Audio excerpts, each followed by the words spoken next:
Hi everyone, it is Thursday, April 2nd, and we're gonna play a tricky Clues by Sam today. If you don't know what Clues by Sam is, it is a daily logic puzzle game we play every day here on the channel, and in it there are 20 people and you gotta find out who is a criminal and who is an innocent, and each person might give you a clue to help you figure that out. And today's is a tricky one, so I'm gonna play and you can follow along if you wish. And the thing I was gonna say 2 videos ago, and I completely forgot, was that right now, Sam released a new feature. So here in the website, you can see that we have a link to all of the puzzles of the week. So if you wanna play any of the previous ones from Monday, you can do so right from the website here.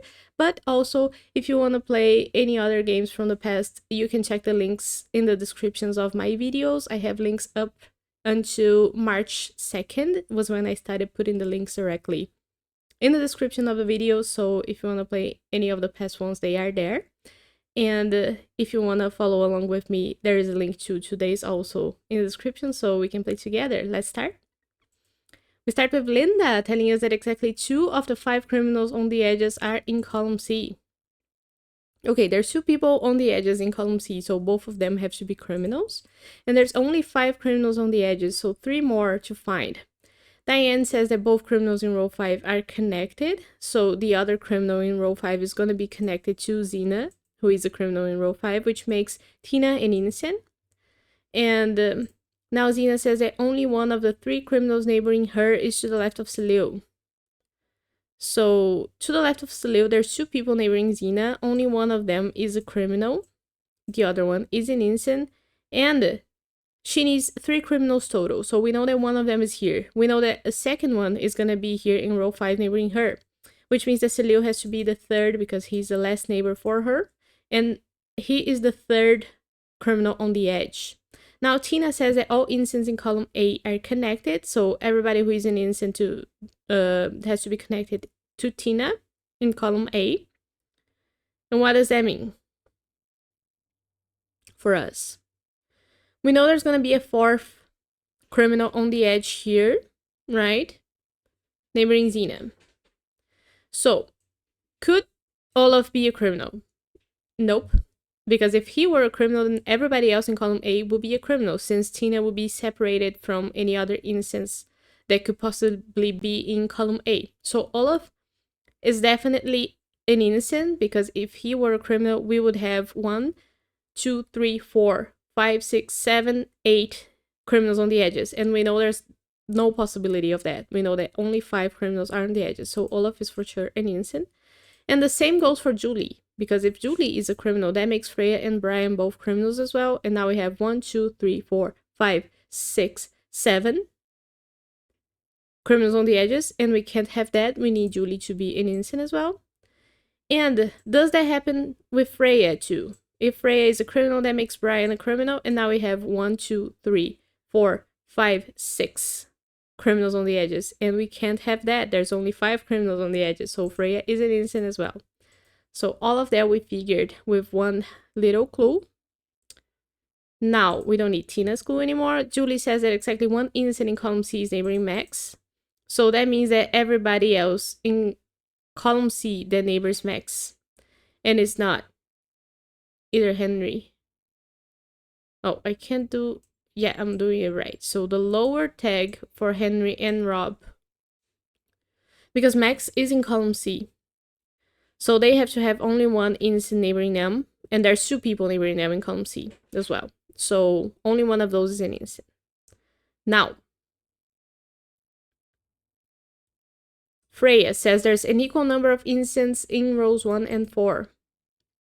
And we know how many innocents are in row 4. There's 2. So there has to be 2 innocents in row 1, and everybody in row 1 is on the edge. So that makes our last 1, 2, 3, 4, 5, our last criminal on the edge be on row 1. So Ike and Nick are not criminals. We know that for sure now.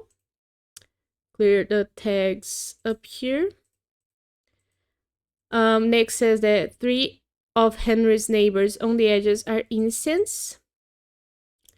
So Henry has 5 people neighboring him on the edges. One of them is already a criminal, and he needs a second one to make 3 incense. So that makes Carl and Emma opposites, because one of them is going to be the last criminal for Henry neighboring him on the edge. And now we know that the second innocent for row 1 has to be Brian. We don't need Nick's school anymore now, or Freya's. Brian says there are exactly 3 criminals in column C.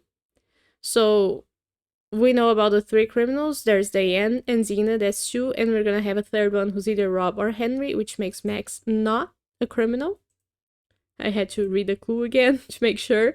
Max says that Diane has exactly 4 innocent neighbors. So one of them is Ike. She's gonna have a second one who's either Emma or Carl, and she needs 2 more. And she only has 2 more people neighboring her besides those 3. So both of these guys have to be innocents to make 4, right? So Henry is an innocent, which makes Rob a criminal, which makes Phil an innocent. And Gary is also an innocent. Now, whose school was that? Whose school was that? Max's. Now Henry says that Freya has only 1 criminal neighbor on the edges. Okay, Freya needs 1 criminal neighbor because she doesn't have any and can only be Carl, and Carl is on the edge. So he is a criminal, which makes Emma an innocent. And now Emma says that there are exactly 3 innocents below her, which makes Zoe the third and last innocent below her. And that makes Vera a criminal, and we are done with the puzzle. Very nice, very nice. 518. Good. Not as tricky as it could be, I guess. But very nice. I hope you enjoyed the video. A very short one. Those middle of the week puzzles are usually shorter, which is nice. So you don't have to waste as much time watching me struggle. But I'll be back here again tomorrow playing more Clues by Sam. So I'll see you tomorrow. Let me know how it went for you if you did play. And bye-bye.